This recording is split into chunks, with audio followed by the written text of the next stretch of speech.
عرب شریف میں 1922 سے پہلے ترکوں کی حکومت تھی جسے خلافت عثمانیہ کے نام سے جانا جاتا تھا۔ پوری دنیا میں جہاں کہیں بھی کسی بھی مسلمان پر ظلم و ستم ہوتا تھا تو ترکی حکومت اس ظلم کا منہ توڑ جواب دیا کرتی تھی۔ امریکہ، یورپ اور بڑے بڑے جتنے بھی یورپین کنٹریز تھیں، عیسائی اور یہودی، تمام لوگوں کو معلوم تھا کہ جب تک خلافت عثمانیہ باقی ہے ہم مسلمانوں کا کچھ بھی نہیں بگاڑ سکتے۔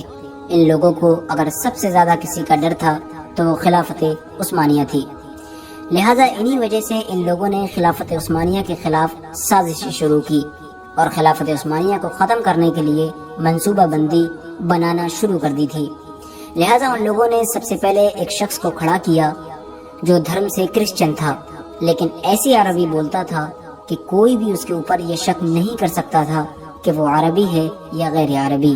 اس شخص نے اپنا کام شروع کیا اور اس دور کے عربی مسلمانوں کو یہ کہہ کر خلافت عثمانیہ کے خلاف گمراہ کرنے کی ناکام کوشش کی کہ بھئی ہم لوگ عربی ہیں اور یہ حکومت کرنے والے ترک لوگ عجمی ہیں یعنی غیر عربی ہیں، تو ہم عربی لوگ ان غیر عربی لوگوں کی حکومت اپنے اوپر کیسے برداشت کیے ہوئے ہیں۔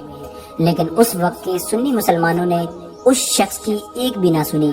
یہ شخص لانس آف عربن کے نام سے مشہور ہوا۔ آپ گوگل پر جا کر چیک کر سکتے ہیں اور اس کے بارے میں ویکیپیڈیا پر ڈیٹیل میں پڑھ سکتے ہیں۔ اس آدمی کی ناکامی کے بعد امریکہ نے ایک اور شخص کھڑا کیا جس کا نام ہمفرے تھا۔ ہمفرے کے بارے میں بھی آپ ویکیپیڈیا پر جا کر چیک کر سکتے ہیں۔ ہمفرے کی ملاقات عرب کے ایک شخص ابن عبد الوہاب نجدی سے ہوئی اور ایک قبیلے کے سردار ابن سعود سے ہوئی۔ ہمفرے نے ابن سعود کو عرب کا حکمران بنانے کا لالچ دیا جس میں ہمفرے کامیاب ہو گیا۔ اس کے بعد ابن سعود نے اپنی فوج کے ساتھ عرب شریف میں ترکوں کے خلاف بغاوت کر دی، لہٰذا مکہ، مدینہ، طائف جیسے عظیم شہروں میں خونریزی شروع ہو گئی اور ابن سعود کی فوج کے ہاتھوں سے لاکھوں بے گناہ مسلمانوں کی شہادت ہوئی۔ لہٰذا ان حالاتوں کو دیکھنے کے بعد خلافت عثمانیہ کی طرف سے یہ اعلان کیا گیا کہ ہم مکہ، مدینہ اور طائف جیسے عظیم شہروں میں خونریزی نہیں کرنا چاہتے، کسی بھی مسلمان کا خون نہیں بہانا چاہتے، لہٰذا ہم عرب سے خلافت عثمانیہ کو ختم کر کے اپنے ملک ترک واپس جانا چاہتے ہیں۔ لہٰذا اسی دن سے مسلمانوں کا زوال شروع ہو گیا۔ حجاز مقدس کا نام اسلامی تاریخ میں پہلی بار بدل دیا گیا، لہٰذا حجاز مقدس کا نام ابن سعود نے اپنے اوپر سعودیہ عربیہ رکھا۔ لہٰذا جنت البقیع اور جنت المعلیٰ میں جو صحابہ اکرام اور اہل بیت رضی اللہ تعالی عنہم اجمعین کی مزارات تھیں ان تمام پر بلڈوزر چلا دیا گیا اور ان کی تمام قبروں کو زمین سے ملا دیا گیا۔ اور آپ کو بتا دیں کہ حرم شریف میں جتنے بھی بڑے دروازے یا بڑی عمارتیں تھیں جن کے نام صحابہ یا اہل بیت کے نام پر تھے ان تمام کے ناموں کو بدل کر آل سعود یعنی جو ابن سعود تھا اس کی اولادوں کے نام پر رکھ دیا گیا۔